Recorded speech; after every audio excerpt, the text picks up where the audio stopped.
അപ്പോൾ ഇന്ന് അടിപൊളി ഒരു ഹെൽത്ത് ടിപ്സുമായിട്ടാണ് ഞാൻ വന്നിരിക്കുന്നത്. തീർച്ചയായിട്ടും നമ്മൾ സാധാരണ ഭക്ഷണം കഴിക്കാറുണ്ട്. നമ്മൾ ഡോക്ടർ പറയുന്ന രീതിക്ക് ഭക്ഷണം കഴിക്കുന്നവരുണ്ട്, അല്ലാതെ വാരി വലിച്ച് കഴിക്കുന്നവരൊക്കെ ഉണ്ട്. ഭക്ഷണം നമ്മൾ ദഹിക്കുന്നു, നമ്മുടെ കുടലിൽ ചെല്ലുന്നു, അത് മലാശയത്തിൽ കൂടെ പുറത്തേക്ക് വരുന്നു. എല്ലാ അർത്ഥത്തിലും ഏറ്റവും ഗുണമുള്ള ഭക്ഷണങ്ങളും അല്ലാത്തതുമായ ഭക്ഷണം ധാരാളം കഴിക്കുന്നവരുണ്ട്. അതിൽ നമ്മൾ തിരഞ്ഞു പിടിക്കാറില്ല പലപ്പോഴും. നമുക്ക് കിട്ടുന്ന ഭക്ഷണം ചിലപ്പോൾ പൊറോട്ട മേടിച്ച് കഴിക്കും, ചിലർ പൊറോട്ട ഇറച്ചിയും, ചിലർ വെജിറ്റബിൾ മേടിച്ച് കഴിക്കും. പിന്നെ വീടുകളിലാണെന്നുണ്ടെങ്കിൽ മിക്കവാറും പച്ചക്കറികൾ, തമിഴ്നാട്ടിൽ നിന്ന് തന്നെ പച്ചക്കറി ആശ്രയിക്കുന്നവരാണ് കൂടുതലും കേരളത്തിൽ. ആരും എളുപ്പമാർഗം നോക്കാറില്ല. നമ്മുടെ വീട്ടുമുറ്റത്ത് നിൽക്കുന്ന പല കാര്യങ്ങളും നമുക്ക് ഏറ്റവും അനുകൂലമാണ് എന്ന് ചിന്തിക്കാതെ ധാരാളം പേരുണ്ട്. അപ്പോൾ അതവിടെ നിൽക്കട്ടെ. അതുപോലെ തന്നെയാണ് നമ്മൾ കൊണ്ടു നടക്കുന്ന രോഗങ്ങളും. നമുക്ക് ഷുഗർ, പ്രഷർ, ബ്ലഡ് പ്രഷർ, ഹൃദ്രോഗം, പിന്നെ അങ്ങനെ അനവധി. ഒരു മനുഷ്യായുസ്സിൽ നമുക്ക് ഒരു വ്യക്തിക്ക് രോഗങ്ങളില്ലാത്തൊരു വ്യക്തിയെ നമുക്കിന്ന് കണ്ടു കിട്ടാൻ പാടാണ്.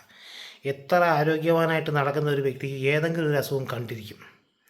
പിന്നെ ക്യാൻസർ പോലുള്ളതൊക്കെ വളരെ വലിയ രോഗമായിട്ട് ആൾക്കാർ കൊണ്ടു നടന്ന് ഭയങ്കര വിഷമത്തോടെ കൊണ്ടു നടക്കും. അത്ര തന്നെ അപകടകാരിയാണ് ഈ ഷുഗറൊക്കെ. അത്ര തന്നെ അപകടകാരി തന്നെയാണ് പ്രഷറും, ബ്ലഡ് പ്രഷർ. കാരണം പെട്ടെന്ന് നമുക്ക് മറിഞ്ഞു വീഴുകയും അതുപോലെ തലയിലൊക്കെ കയറി കഴിഞ്ഞാൽ ആൾ പീസായി പോകും. അതുപോലെ അറ്റാക്ക് വരാനുള്ള സാധ്യതകൾ. എല്ലാ അസുഖങ്ങൾക്കും അതിൻ്റെ സീരിയസ്നെസ് ഉണ്ട്. നമ്മൾ പലപ്പോഴും നമ്മൾ കഴിക്കുന്ന ഭക്ഷണങ്ങളിലുള്ള വിഷയങ്ങളാണ് യഥാർത്ഥത്തിൽ അസുഖങ്ങൾ കൂട്ടാനുള്ള ഒരു സാധ്യത ഉണ്ടാക്കുന്നത്. ഞാൻ പറഞ്ഞു വന്നത് ഒന്നാണ്, നമ്മുടെ ഉള്ളിൽ നിങ്ങൾ ചെക്ക് ചെയ്താൽ തന്നെ അറിയാം, നമ്മുടെ വയറിനുള്ളിൽ, നമ്മുടെ കുടലിൽ ബാക്ടീരിയ ഉണ്ട്, നല്ല ബാക്ടീരിയകളാണ്. അപ്പോൾ അവയ്ക്ക് നമ്മൾ ഭക്ഷണം കൊടുക്കണം. അവയ്ക്ക് കൊടുക്കുന്ന ഭക്ഷണം എന്ന് പറയുന്നത് തീർച്ചയായിട്ടും നമ്മൾ പല ആഹാരം കഴിക്കുമ്പോൾ അതൊന്നും ചിലപ്പോൾ അത് ഉൾക്കൊള്ളണമെന്നില്ല. അപ്പോൾ നമുക്കതെന്ത് ഭക്ഷണമാണ് നമ്മുടെ നാട്ടിൽ ഇഷ്ടം പോലെ സുലഭമായിട്ട് കിട്ടുന്ന, നിങ്ങൾ ചെക്ക് ചെയ്ത് നോക്കുക, വാഴക്കൂമ്പ്, പൂവ് എന്നൊക്കെ പല നാടുകളിൽ പറയുന്ന ഈ വാഴക്കൂമ്പ് കണ്ടാൽ നിങ്ങൾക്ക് മനസ്സിലാവുള്ളൂ. ഈ വാഴക്കൂമ്പ് എന്ന് പറയുന്നത് നല്ല ഫൈബർ അടങ്ങിയ നല്ലൊരു ഫുഡാണ്. ഇത് തോരൻ വെച്ച് കഴിക്കണം. തോരൻ വെച്ചും ഇതിൽ ചമ്മന്തിയൊക്കെ അരയ്ക്കാം. നമ്മൾ പീസാക്കിയിട്ട് ആവിയിൽ കയറ്റി ഇതൊന്ന് വേവിച്ച ശേഷം തേങ്ങയിലിട്ടിട്ട് നല്ല ചമ്മന്തിയൊക്കെ ആക്കാം. നല്ല ടേസ്റ്റ് കൊടുക്കും. കാരണം ഞാനിത് കഴിച്ചിട്ടുള്ളതാണ്. പിന്നെ വാഴക്കൂമ്പിനെ കുറിച്ച് ഞാൻ പറയാം. ധാരാളം ഫൈബർ, അങ്ങനെ ഒരുപാട് നല്ല കണ്ടൻറ്റുകൾ അടങ്ങിയ ഈ വാഴക്കൂമ്പിൻ്റെ ഗുണങ്ങൾ നിങ്ങൾ ചെക്ക് ചെയ്ത് നോക്കുക. ഞാൻ പറയാതെ എങ്കിൽ തന്നെ എനിക്ക് പറയാൻ പറ്റും. ഇത് നമ്മളെ വയറിനുള്ളിലെ ബാക്ടീരിയകൾക്ക് കൊടുക്കുന്ന നല്ലൊരു ഭക്ഷണമാണ്.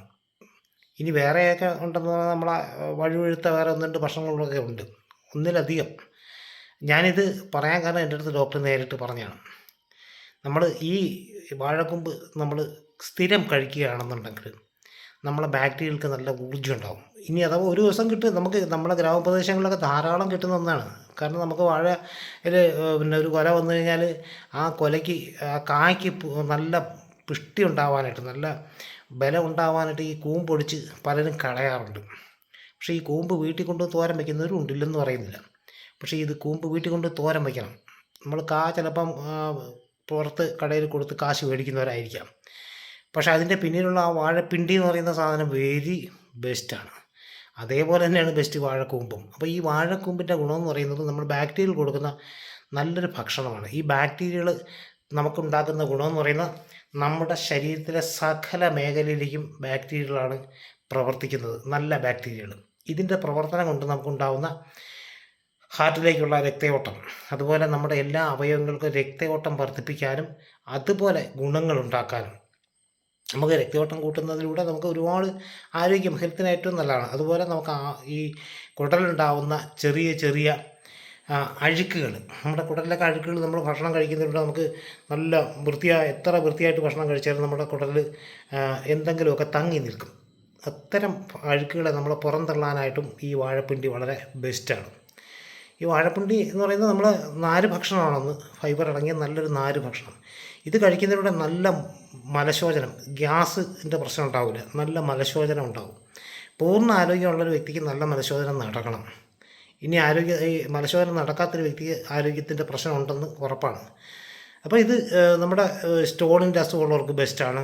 അതുപോലെ വയറിന് എന്തെങ്കിലുമൊക്കെ ഒരുപാട് അസുഖങ്ങൾ, ഗ്യാസിൻ്റെ പ്രശ്നങ്ങൾ, ദഹനക്കുറവ്, അങ്ങനെയുള്ള ഒരുപാട് പ്രശ്നങ്ങളുള്ളൊരു അവർക്കൊക്കെ ഇത് അനുകൂലമാണ്. പിന്നെ നേരത്തെ പറഞ്ഞ ബ്ലഡ് പമ്പിങ് നടക്കാനായിട്ട് ഏറ്റവും ബെസ്റ്റ് ഒരു സാധനം. പിന്നെ ധാരാളം നാര് ഭക്ഷണം, ഫൈബർ, അങ്ങനെ എന്ന് വേണ്ട എക്സെട്ര പ്രകൃതിദത്തമായ ഏറ്റവും അനുകൂലമായ ഒന്നാണ് വാഴ കൂമ്പെന്ന് പറയുന്നത്. ഇപ്പോൾ ഈ വാഴക്കൂമ്പ് കഴിയുന്നത് ഇപ്പം സിറ്റികളിലൊക്കെ ആണെങ്കിൽ കടകളിൽ വാങ്ങാൻ കിട്ടും. ഞാൻ അങ്ങനെ മേടിച്ചിട്ടുള്ളതാണ്. ഞാൻ എറണാകുളത്തൊക്കെ താമസിച്ചിട്ട്, ഞാൻ നാട്ടിൻപുറംകാരനാണ്, ട്രിവാൻഡ്രം. പക്ഷേ എറണാകുളത്ത് താമസിക്കേണ്ട ഒരു 7 വർഷം താമസിക്കേണ്ട അവസ്ഥ വന്നിട്ട് ഞാൻ കടകളിൽ പോയി മേടിക്കുമായിരുന്നു. അന്ന് 20-25 രൂപയാണ്. സ്ഥിരം മേടിച്ചിട്ട് എൻ്റെ വീട്ടിൽ കൊണ്ട് വെച്ചാൽ, കാരണം എനിക്കിതിൻ്റെ അറിയാം ഇത് കഴിക്കേണ്ട ഗുണമുള്ള ഒരു സാധനമാണ്. അതുപോലെ ഈ ഓമയ്ക്ക എന്നൊക്കെ പറഞ്ഞിട്ട് പപ്പായ, അതുമൊക്കെ ഞാൻ മേടിച്ചിട്ടുണ്ട്. പക്ഷേ നമ്മളെ വീട്ടിലിപ്പം നാട്ടിൻപുറത്ത് ധാരാളം കിട്ടുന്ന ഒന്നാണ്. ഇപ്പോൾ പപ്പായയുടെ ഗുണങ്ങൾ ഞാൻ പിന്നീട് പറയാം. പക്ഷേ വാഴക്കൂമ്പ് എവിടെ കിട്ടിയാലും നിങ്ങൾ തീർച്ചയായിട്ടും വീട്ടിൽ കൊണ്ട് തോരൻ വെച്ച് കഴിക്കുക. അത് നമ്മുടെ വയറിലുള്ള എല്ലാ അസുഖങ്ങൾക്കും, പുണ്ണുകൾ, വയറ്റിലുള്ള പുണ്ണുകൾ, എന്തെങ്കിലുമൊക്കെ ഇൻഫെക്ഷൻ, വയറിന് എന്തെങ്കിലും പെട്ടെന്ന് കുറയാനായിട്ട് നല്ലതാണ്. നേരത്തെ പറഞ്ഞ നല്ല മലശോചനം നടക്കുന്നതിലൂടെ നമുക്ക് അസുഖങ്ങളിൽ നിന്ന് മുക്തി. പിന്നെ നമ്മൾ നേരത്തെ പറഞ്ഞ നല്ല ബാക്ടീരിയകൾ കൊടുക്കുന്ന ഭക്ഷണത്തിലൂടെ നമുക്ക് നമ്മുടെ ശരീരത്തിലെ ഊർജ്ജം വർദ്ധിപ്പിക്കുക. ഒപ്പം നമുക്ക് അസുഖങ്ങളിൽ നിന്ന് നല്ല രീതിയിൽ, അതുപോലെ ഷുഗർ, കൊളസ്ട്രോൾ, ഇങ്ങനെയുള്ള കാര്യങ്ങളൊക്കെ നമുക്കുള്ളവരാണ്. അതിൽ നിന്നെല്ലാം കുറേ കുറവ് വരാനുള്ള സാധ്യത കൂടുതലാണ് ഈ വാഴക്കൂമ്പ് കഴിക്കുന്നതിലൂടെ. ഞാനിത് പറയുന്ന എന്നേക്കാളും അറിയാവുന്നവരായിരിക്കും നമ്മുടെ പ്രേക്ഷകരെന്ന് എനിക്കറിയാം. അപ്പോൾ എന്തെങ്കിലും വിട്ടുപോയിട്ട് നിങ്ങളത് പൂരിപ്പിക്കേണ്ടത് നിങ്ങളാണ്. കാരണം ഞാൻ പലതും വിട്ടുപോകും ഇതിൻ്റെയൊക്കെ ഗുണങ്ങളെക്കുറിച്ച് പറയുമ്പം. അത് ഗുണങ്ങൾ അറിയാവുന്ന നിങ്ങൾ തീർച്ചയായിട്ടും ആ ഗുണങ്ങൾ അറിഞ്ഞ് തന്നെ ഇത് ഭക്ഷിക്കുക. ഇതൊരു നല്ല ഭക്ഷണമാണ്. നല്ല രീതിയിൽ തോരൻ വെച്ച് കഴിക്കുന്നതിലൂടെ വാഴക്കൂമ്പിൻ്റെ ഗുണങ്ങൾ ഒരുപാടുണ്ട്. ഏത് ഡോക്ടറെ അടുത്ത് നിങ്ങൾക്ക് സംശയം ചോദിക്കാവുന്ന വാഴക്കൂമ്പ് കഴിക്കാമെന്ന് ചോദിച്ചാൽ മതി. ആ ചോദ്യം തന്നെ വിട്ടിത്തരമാണെന്ന് എനിക്കറിയാം. കാരണം വാഴക്കൂമ്പ് കഴിക്കാനേ പറയൂ. സ്റ്റോണിൻ്റെയും നമ്മുടെ വയറിനുള്ള എല്ലാ അസുഖങ്ങൾക്കും, നേരത്തെ പറഞ്ഞ ബാക്ടീരിയകൾക്ക് കൊടുക്കുന്ന ഭക്ഷണം എന്ന് പറയുന്നത് വളരെ ഹെൽത്തിയാണ്. ആ ഹെൽത്തി ഫുഡ് കൊടുക്കുന്നതിലൂടെ നമുക്ക് നേരത്തെ നല്ല രീതിയിൽ അസുഖങ്ങളിൽ നിന്ന് മുക്തിയാവാൻ പറ്റും. അതുകൊണ്ട് സ്ഥിരമായിട്ട് യൂസ് ചെയ്യേണ്ടി ഒന്ന് തന്നെയാണ് വാഴക്കൂമ്പെന്ന് ഓർക്കുക. നമ്മുടെ ആരോഗ്യം, ദൈനംദിന ജീവിതത്തിലെ ആരോഗ്യം കൊണ്ട് മാത്രം, ഗുളികളിൽ നിന്നല്ല, നമ്മൾ കഴിക്കുന്ന ഭക്ഷണം, നാടൻ ഭക്ഷണങ്ങളിൽ നിന്ന് മാത്രം നമുക്ക് ജീവിതം തിരിച്ചു പിടിക്കാൻ പറ്റുമെന്നുള്ള ഉറപ്പുണ്ട്. ഓക്കെ.